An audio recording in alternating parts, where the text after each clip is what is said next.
Explore Hyderabad exclusive temple jewelry exhibition Nakshi Mela at Varahi Silver Jewelry KPHP. ప్రస్తుతం మనం ఉన్నాం హంపీలో ఉన్నటువంటి అంజనాద్రి అంటే ఇక్కడ ఆంజనేయ స్వామి బర్త్ ప్లేస్ అన్నమాట. ఆంజనేయ స్వామి పుట్టినటువంటి స్థలము. ఇక్కడికి వస్తే కంపల్సరీ ఈ ప్లేస్ ని ఆంజనేయ స్వామి గుడిని చూడకుండా అయితే ఎవ్వరు వెళ్ళరు. కాకపోతే ఏంటంటే కింద నుంచి 575 స్టెప్స్ ఉంటాయి. ఆ మెట్లు ఎక్కిన తర్వాత మాత్రమే స్వామివారిని దర్శనం చేసుకోగలుగుతాము. రండి ఎక్కుదాం. ఎంటర్ అవుతానే ఇక్కడ మనకి రాముల వారు కనిపిస్తారు. చూడండి, ఎక్కడ ఆంజనేయ స్వామి ఉన్నా కూడా అక్కడ రాముల వారు ఉంటారు కదా, శ్రీరాముల వారు కనిపిస్తున్నారు. చూడండి, తర్వాత ఇక్కడికి రకరకాల రాష్ట్రాల నుంచి వచ్చేవాళ్ళు ఉన్నారు. మహారాష్ట్ర, గుజరాత్, ఏపీ, తెలంగాణ, కేరళ, తర్వాత తమిళనాడు, ఇలా రకరకాల రాష్ట్రాల నుంచి చాలా పెద్ద పెద్ద వాళ్ళు కూడా ఉన్నారు. చూడండి, వీళ్ళందరూ మెట్లు ఎక్కుతారు అన్నమాట.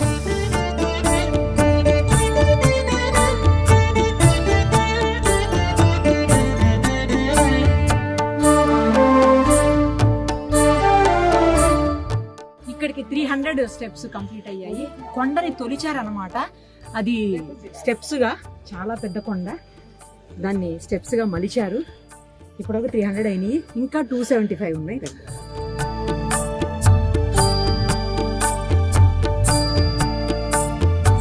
25 స్టెప్స్ ఉన్నాయి అనగా ఇక్కడ చూడండి, పెద్ద రాయి ఉంగి మాత్రమే రావాలి, లేదంటే తలకు తాకేస్తుంది. మెట్లన్నీ ఎక్కేసాము, పై వరకు వచ్చేసాం. ఒకసారి స్వామివారిని దర్శనం చేసుకున్నాం. రండి, వ్యూ చూడండి ఒకసారి. కిందికి చూస్తే వ్యూ కనిపిస్తుంది పై నుంచి. కొండల మధ్యలో ఉందన్నమాట, పెద్ద పెద్ద బండరాళ్ల మధ్యలో, కొండల మధ్యలో ఉంది. రండి దర్శనానికి వెళ్దాం.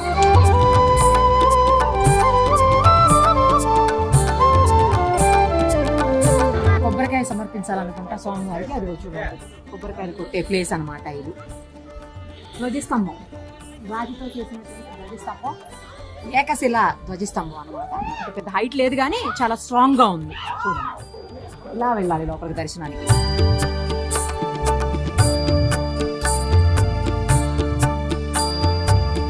ఆంజనేయ స్వామి దర్శనం అయిపోయింది. అయితే దర్శనం లోపలికి వెళ్ళినప్పుడు ఆ విగ్రహాన్ని మీకు చూపించడానికి లేదు, ఎందుకంటే అక్కడ ఫోటోగ్రఫీ కానీ వీడియోగ్రఫీ కానీ ఏది అలౌడ్ లేదు. అందుకోసం అని చెప్పేసి చూపించలేకపోయాను. బట్ స్వామివారిని దూరంగా అయితే మీరు కూడా చూశారు కదా. మా జన్మస్థలం అంజనాద్రి అని చెప్పేసి ఇక్కడ అదే వాళ్ళ కన్నడలో రాసి కూడా ఉంది. చూడండి, తర్వాత ఇక్కడ వ్యూ చూడండి ఎంత బాగుందో అసలు. పెద్ద పెద్ద గంటలు ఉన్నాయి, బ్యాక్గ్రౌండ్ లో కనిపిస్తుంది. మొత్తం వ్యూ అయితే చాలా చాలా చాలా సూపర్గా ఉంది. హంపీలో స్పెషల్ అంటే ఆంజనేయ స్వామి జన్మస్థలం అయినటువంటి ఈ ప్లేసే. ఒకవేళ ఈ సైడ్ వస్తే మాత్రం మీరు విజిటింగ్కి ఖచ్చితంగా విజిట్ చేయండి. 575 మెట్లు ఉన్నాయి కదా, ఇబ్బంది అవుతుందని అనుకోవడానికి ఏం లేదు. చాలా ఈజీగా ముసలివాళ్ళు, పెద్దవాళ్ళు, చిన్నపిల్లలు అందరూ ఎక్కేస్తున్నారు. ఇగో నాతో పాటు మా బాబు కూడా ఎక్కేశాడు. ఇగో ఎలా అనిపించింది? చాలా బాగుంది. చాలా బాగుందా? అంటే స్టెప్స్ ఎక్కడైనా కష్టంగా అనిపించిందా? ఏం లేదా, ఈజీగానే ఉందా? హనుమాన్ పాడుకుంటే ఈజీ ఉంటుంది. హనుమాన్ చాలీసా, ఓకే, అప్పుడు ఈజీ అయిపోద్దా? నచ్చిందా టెంపుల్? కంపల్సరీ విజిట్ చేయండి. Thank you. హంపీలో ఉన్నటువంటి లోటస్ మహల్ ఇది. లోటస్ మహల్ దగ్గరే మనం ఉన్నాము. ఇండో ఇస్లామిక్ కల్చర్ రెండు మిక్స్ చేసినటువంటి స్ట్రక్చర్ ఇది. అది కూడా లోటస్ అంటే లోటస్ పూజ, తామర పువ్వు ఆకారంలో ఉన్నటువంటి మహల్ అనమాట. అందుకే లోటస్ మహల్ అని అంటారు. ఇంకొకటి చిత్రాంగి మహల్ అని కూడా దీనికి పేరుంది. ఇక్కడ చూడండి మీరు, పిల్లర్స్ అన్నీ కూడా ఈ సైడ్ 2 పిల్లర్స్ ప్రతి చోట, ఇటు కంటిన్యూస్గా 6 పిల్లర్స్ వచ్చి ఉన్నాయి. మీరు అవన్నీ క్లియర్గా అక్కడ చూడొచ్చు. ఇది కేవలం రాతి మీద కట్టినటువంటి, రాతి పునాదుల మీద కట్టినటువంటి బిల్డింగ్. ఎక్కడ చూసినా సరే రాయితోటే కట్టారు, మీరు అబ్జర్వ్ చేయండి. తర్వాత ఫస్ట్ ఫ్లోర్కి వచ్చేసరికి ఒక పెద్ద మండపం లాగా ఉంది లోపల. దానికి అటువైపు ఇటువైపు కూడా 4 చతురస్రాకారంలో ఉన్నటువంటి స్తంభాలు ఉన్నాయి, పెద్ద పెద్ద స్తంభాలు ఉన్నాయి. తర్వాత అవి వాటి మీద తోరణాలు ఉన్నట్లుగా కట్టి ఉంది స్ట్రక్చర్. ఇంకవైపు మధ్యలోనేమో గుండ్రంగా ఉంది. ఆ స్ట్రక్చర్ అంతా పైకప్పు మొత్తం గుండ్రంగా ఉంది. దాంట్లోనే తామర పువ్వు లేదా తామర మొక్క ఎలా ఉంటుందో అలా ఉన్నది. తర్వాత దీనికి నార్త్ వైపు నుంచి స్టెప్స్ ఉన్నాయి. ఆ స్టెప్స్ నుంచే పై అంతస్తుకు వెళ్ళడానికి, తిరిగి రావడానికి అవకాశం ఉంది. తర్వాత అది క్లోజ్ చేసి ఉంది, వెళ్ళడానికి లేదు. మనం బాల్కనీస్ కూడా అక్కడి నుంచి క్లియర్గా ఉన్నాయి. అన్నీ కూడా రౌండ్గా మొత్తం మంచిగా చూడడానికి అసలు ఎంత బాగుంది. ఆ తర్వాత లోపలంతా కూడా పూల మొక్కలతో ఎలా ఉంటుందో అలా ఆ రకమైనటువంటి నిర్మాణం అది.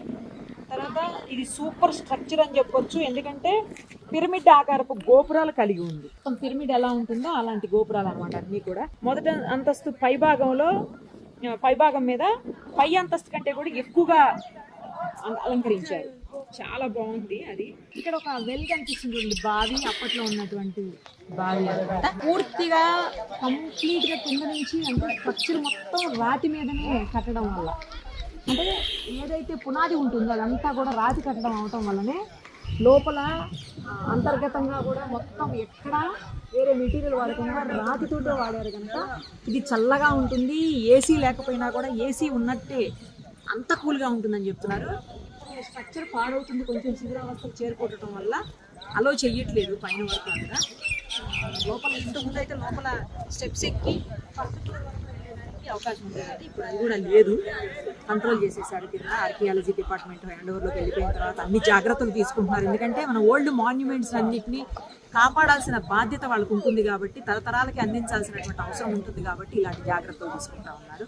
ఇక్కడికి వస్తే మాత్రం ఖచ్చితంగా ఈ లోటస్ మహల్ని కూడా ఒకసారి విజిట్ చేయండి. ఈ హంపీలో ఉన్నటువంటి రాణి మహల్ బేస్మెంట్ అన్నమాట ఇది. అంటే పైన మొత్తం అంతా కూలగొట్టేసిన తర్వాత మిగిలిపోయినటువంటి బేస్మెంట్ ఒకసారి చూడొచ్చు మీరు. అయితే దీనికి ఎంట్రీ వచ్చేసి నార్త్ సైడ్ అన్నమాట. అది నార్త్ గేట్.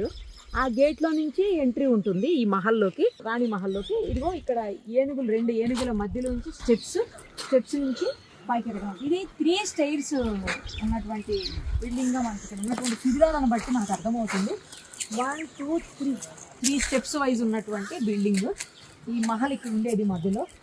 తర్వాత ఇది ఏ రాణి ఉన్నారు, ఎప్పుడున్నారు, ఎవరు కట్టించారు, ఏమీ కూడా వివరాలు అటు ఆర్కియాలజీ దగ్గర కానీ లేదంటే ఇటు హిస్టారికల్గా కూడా ఎక్కడ కూడా లేవు. కాకపోతే వాడుకలో అంటే ఇక్కడ ఉన్నటువంటి ప్రజలు వాళ్ళకు ఉన్నటువంటి అనుభవం ప్రకారం చెప్పింది ఇది రాణి మహల్ అని చెప్పేసి. తర్వాత అటు వచ్చేసి ఈస్ట్ సైడ్, అటు సౌత్, అది వచ్చేసి వెస్ట్ సైడ్ అవుతుంది. అన్ని వైపులా కూడా ఈ నిర్మాణం ఎలా ఉందంటే అన్ని వైపులా బయటికి వచ్చేసినటువంటి నిర్మాణం. మీరు ఒకసారి చూడొచ్చు. 3 అంతస్తులు నేను ముందే చెప్పాను కదా, అందుకే అలా కనిపిస్తుంది. ఇదే పునాది అనమాట. మనం చూస్తున్నది బేస్. ఆ బేస్ని బట్టి ఇది 3 అంతస్తులు అని చెప్పేసి మనం అనుకోవచ్చు. ఇది ఫస్ట్ ఒకటి ఎక్కాము ఆల్రెడీ, ఇది సెకండ్ వన్ అనమాట. ఇది 2వ అంతస్తు, ఇక అది 3వ అంతస్తు. 3rd ఫ్లోర్కి ఇదే ఎంట్రీ అనమాట. మనం ఇక్కడికి వచ్చిన తర్వాత ఇక్కడ అబ్జర్వ్ చేయండి, 4 రూమ్స్ ఉన్నట్టు మనకి ఆనవాళ్ళు కనిపిస్తున్నాయి. ఇది 1, ఇది 2, ఇది 3, అది 4. 1 2 3 4 4 గదులు ఉన్నటువంటి ఆనవాళ్ళు అయితే ఇక్కడ కనిపిస్తున్నాయి. మొత్తానికి చాలా స్ట్రాంగ్. అప్పట్లో రాజులు యుద్ధాలు అవి చేసేవాళ్ళు కదా, ఆ యుద్ధాల్లో ముస్లిం రాజులు దండయాత్రలు చేసినప్పుడు కూడా ఎక్కడా కూడా వాళ్ళు పూర్తిగా అయితే వీటిని తీసివేయలేకపోయారు. కేవలం స్ట్రక్చర్స్ని మాత్రం స్పాయిల్ చేయగలిగారు తప్పించి బేస్మెంట్స్ని కొన్ని చోట్ల అయితే స్ట్రక్చర్స్ని కూడా అలాగే ఉండిపోయాయి. అవి కూడా స్ట్రక్చర్స్ని కూడా ఏం చేయలేనటువంటి పరిస్థితి ఉంది. రాణి మహల్ చూసాం కదా, రాణి మహల్ ఆపోజిట్టే ఒక కొలం లాగా ఉంది. నాకు తెలిసినంత వరకు ఇది కొలం అనమాట. అంటే స్నానపు కొలం అయి ఉండాలి రాణి గారిది. అక్కడ నుంచి చేసిన తర్వాత ఆమె పక్కనే ఉన్నటువంటి లోటస్ మహల్లోకి వెళ్ళి రెస్ట్ తీసుకునేవాళ్ళం. పక్కనే లోటస్ మహల్ ఉంది. ఇది వచ్చేసి కొలను అనమాట. అంటే పుష్కరిణి అంటారు కదా దేవుళ్ళ దగ్గర ఉంటే, ఇక్కడ ఉంటే కొలను అంటాము. సో అలా రాణి గారు వాడేటువంటి కొలను. తర్వాత మీకు సెక్యూరిటీ కోసం ఎంత హైట్లో కట్టుందో, అప్పట్లో మనకు తెలుసు కదా గోడలు ప్రాకారాలు అన్నీ కూడా చాలా హైట్ ఉండేవి. శత్రు రాజ్యాల నుంచి, శత్రు దేశాల నుంచి, శత్రు రాజుల నుంచి కాపాడుకునేందుకు చాలా చర్యలు తీసుకునేవాళ్ళు రాజులు. సో అలాగే ఆ గోడ కూడా చూడండి ఎంత పెద్ద గోడ ఉందో. దాని పక్కనే సెక్యూరిటీ ఉంది. ఆల్వేస్ అక్కడే ఉండి సైనికులు కాపలా కాసేవాళ్ళు అన్నమాట. ఎవరన్నా చాలా దూరం నుంచి, దాదాపు 5 నుంచి 10 కిలోమీటర్ల డిస్టెన్స్లోనే ఎవరన్నా శత్రు రాజ్యాలు లేదా శత్రు దేశాలు కనుక దాడులు చేస్తున్నాయేమో, వాళ్ళు ఏమన్నా వస్తున్నారేమో అనేది తెలుసుకునేందుకు అక్కడ వాళ్ళు రెడీగా ఉండి చూసేటోళ్ళు అనమాట. సో అదే అది చూడండి.